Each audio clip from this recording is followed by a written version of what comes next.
Hi, Ron Chambers with Life Focus. Here, we're connecting the dot with your lifestyle with a healthcare professional today. And today's guest is Shaun McKee. How you doing, Doc? I am doing great, Ron. Thank you so much for having me. I'm glad to have you here. Now, as a trainer, we have our pillars of health. We have sleep, we have resisted training, we have cardio, we have all sorts of things that we consider our pillars of health. But you're here to introduce us to a new or a different, what you consider your pillars of health. Yes, that's right. There are 5 pillars of health that you probably haven't heard of, and they're absolutely critical to your health and well-being. And many people are starting to become aware of the importance of the gut. Did you know, Ron, that you're 99% bacterial and microbial? No, I didn't know that. It's true. If you took all of the DNA in your body and you put it on a scale and weighed it, over 99% would be microbial. That's bacterial, viral, and fungal.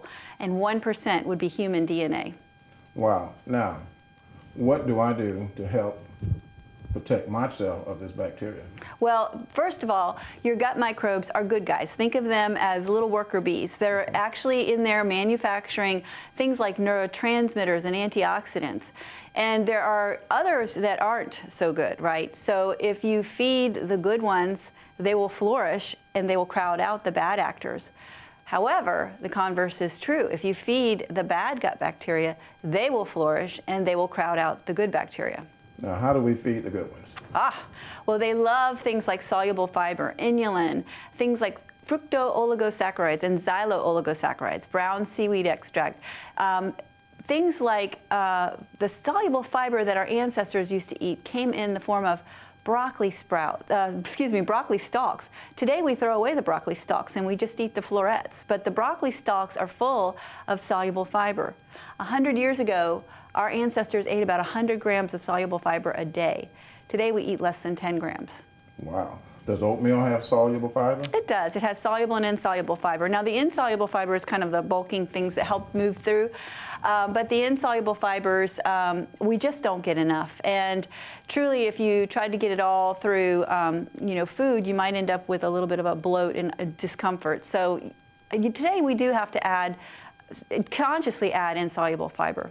Now, when you say add insoluble fiber, are you talking about in the way we eat or adding supplements? What are you saying? Well, there are lots of really good prebiotic supplements. Now, you have to be sure to get ones that taste good so that you'll consume enough. Because today we eat less than 10 grams of soluble fiber a day, and our recommended, obviously we'd love to get back to 100 grams, but that's a little unrealistic in today's world. I mean, it's possible, but at least 40 grams a day would be what you want to do. And there are delicious options out there. I'm happy to tell people what I use. And also, you want to also be conscious of the fact that we probably need to replace some of the good bacteria in addition, because things we eat today can actually kill the good bacteria. I heard you say prebiotics. Now, what's the difference between prebiotic and probiotic? Okay, well, you think of the probiotics as the seeds, and the prebiotic is like the soil. It feeds the seeds, okay? So we have the good guys. They actually can determine whether you store fat or burn fat. They determine whether you're in a good mood or a bad mood, whether you're depressed or happy. They're so critical. So you're saying a lack of prebiotics can determine whether you're depressed and cause you to store fat, and if you have enough, you can burn fat? Absolutely, absolutely. So the key is to replace the good bacteria that you kill through diet. And how do you kill good bacteria? Well, eating things that are harmful, drinking things like artificial sweeteners, alcohol, smoking, all these things, sugar-free gum. A lot of people chew gum. It's very, very not, makes your gut bacteria unhappy.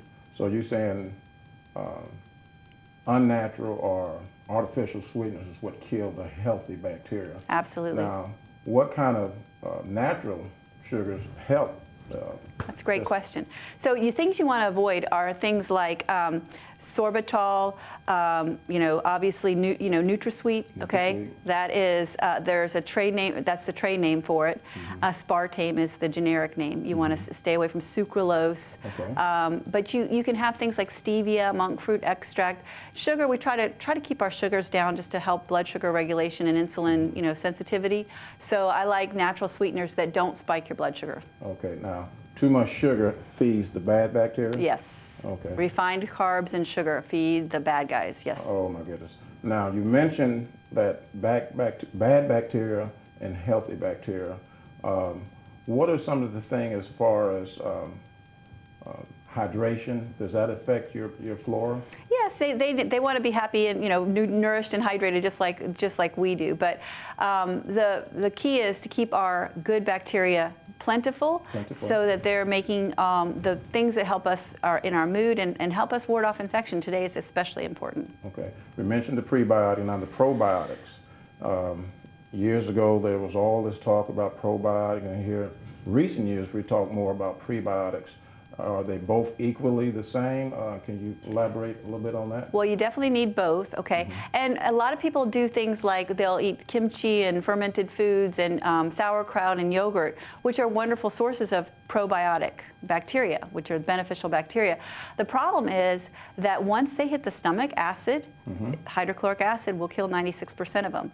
So if you buy a supplement in a pill capsule or a liquid form or powder, it's exposed to the air, which also can damage them. It can oxidize the little bacteria and kill them. But if those have passed through the air and make it alive into your mouth, they hit your stomach, and then they're killed by the stomach acid. So it's imperative they get microbes that are vacuum sealed, in addition protected from the stomach acid.